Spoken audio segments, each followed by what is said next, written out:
Hello, everybody. This is a very special, it's Friday afternoon here on the East Coast. Tim's here with Marvin. We're doing a follow-up. Hello, Marvin. Tim, what's going on? What's going on? Hello, everybody. Not a lot's going on, and at the same time, nothing is going on.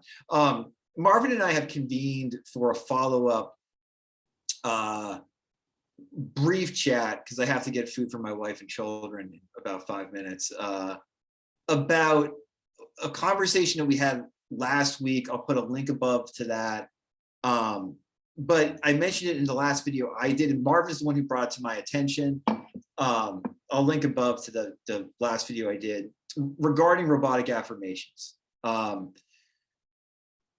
Marvin has a great video that unfortunately is no longer public because he mentions a content creator in it. And Marvin, I would just love, we're not going to mention the content creator, but I want to give more context. Marvin, just tell this story because it's very interesting regarding robotic affirmations.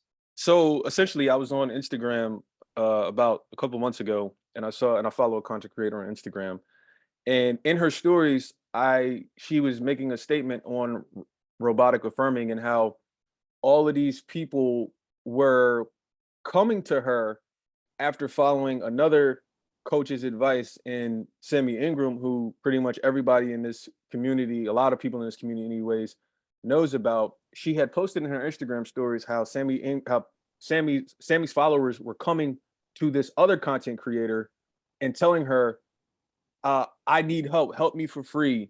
I don't know what to do. And she was in her stories explaining how, don't ask me. I'm not a coach that I didn't help you get in this position. I didn't tell you to affirm for your SP. I didn't tell you to do any of that. So why are you coming to me for advice and expecting me to help you and undo the damage that Sammy caused?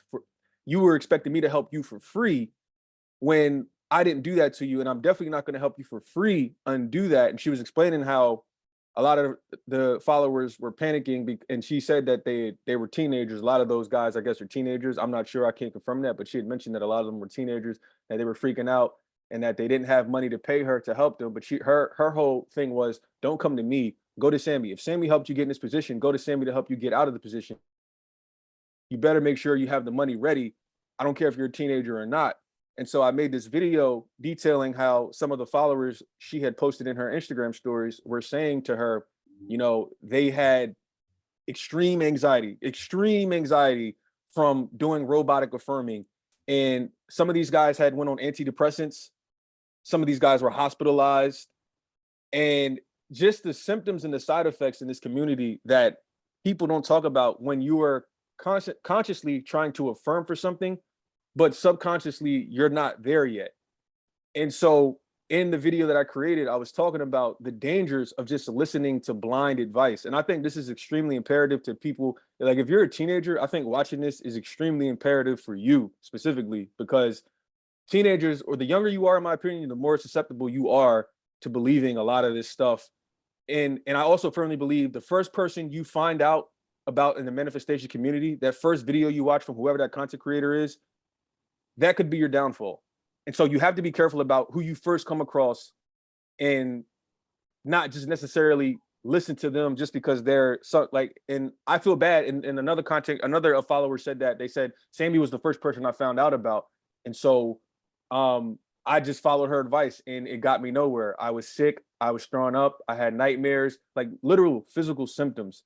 And so I just was making the video not to shit on Sammy, because Sammy's advice works great for people that are ready for it, people that don't have that resistance. But I was making that video more so to tell people, be careful, and I know that, Sammy has a lot of influence, and not even just Sammy, I would say women in general. And I'll swing it to you, Tim, because we were talking about that a little earlier about how, women in general in this community are,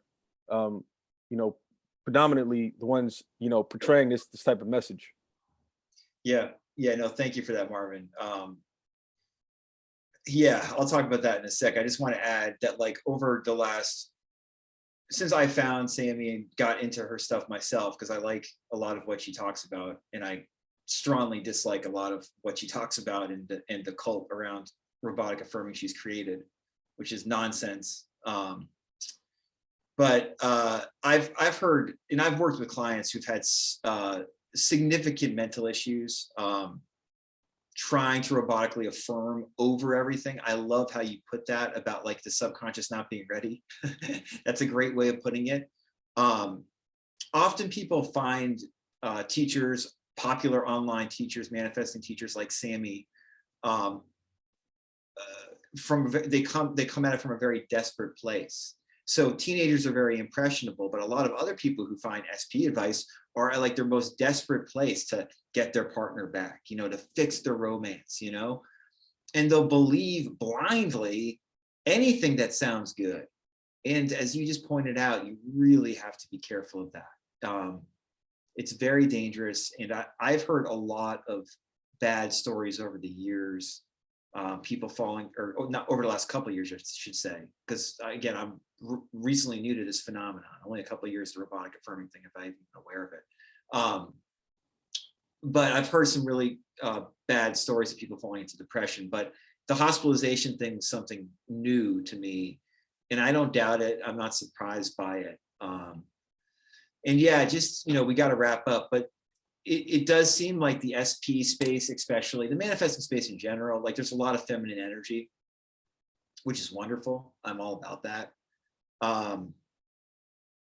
But the SP space probably needs a lot more masculine energy. And the people who like Marvin and my videos, when we talk about it, I think one of the main reasons that you like it probably is because we're actually providing masculine energy. And I don't necessarily, I mean that in a general sense. It's not like, you know, I'm a man, I have masculine energy, you're a woman. Right. But like, there needs to be more of this direct, you know, let's get shit fucking done. Let's be fucking clear energy in this space. Exactly. And, you know, a couple months ago, I said I was going to stop making car videos about SP stuff because I was so sick of the fucking dumb, immature fucking questions. But I'm not sick at all of working with clients and discussing it in a deep way. So Marvin and I are hopefully going to do more of that. Really been liking the convos we've been having recently about this, Marvin. So anything you want to wrap up with before we go, just in terms of that's, you know, what you're seeing in the community and the horror stories we're hearing in regards to panic attacks from affirmations? No, I mean, not necessarily. I just think we said it already. I just want people to be careful and, you know, understand that when you read comments in the comment section of videos, in its totality of how many people there are on Earth, you have to understand that if there are 7-8 billion people on Earth, the people that are following your favorite YouTuber, that's less than 0.000 whatever percent of the total population. So don't get confused and caught up with, oh, look at this comment, look at this comment. Those are only 2, 3, 4, 10, 20, 30 comments of people getting results out of 7 billion people on Earth. So you can't really use that and say, oh, this stuff, it really works, because the sample size really isn't that big. So Right. just from a common sense perspective, beware of that comparison game and beware of who you find first and question everything, right? Question, I tell people all the time, question everything, question myself, question Tim. If you've questioned us and then our material still makes sense, that's how you know it's true to you. But don't just blindly believe me. Don't just blindly believe Tim. Don't just blindly believe Sammy Ingram. Don't blindly believe any of these YouTubers out here, whoever. Don't blindly believe. Don't blindly believe Neville. And I'm probably gonna make a video about this coming up in either today or tomorrow. But don't blindly believe Neville, because I think that's another issue that we have. You get some good comments on that one. I always do. Well, I'm gonna the Neville video that I make, I'm going to talk about a comment I received from a follower that commented the dumbest shit on my note on the video that me and you just did. Yeah. He commented the dumbest shit, and I'll send it to you off record so you can read it. Oh, but no, I'm you know, I used to mod the sub. I know. Yeah, I'm going to make a video about that. But no, yeah, that's all I got. We got it. No, thank you so much. That was great. Yeah, it's I'll take it a step further. Find the stuff you like on YouTube, but my general recommendation is get the fuck off YouTube if you want to find out about this stuff. This is a shitty place to learn about these ideas. And I am so thankful that I it was before social media, you know, this shit was big on social media that I found out about. Nev in the game. But use fucking common sense, you know?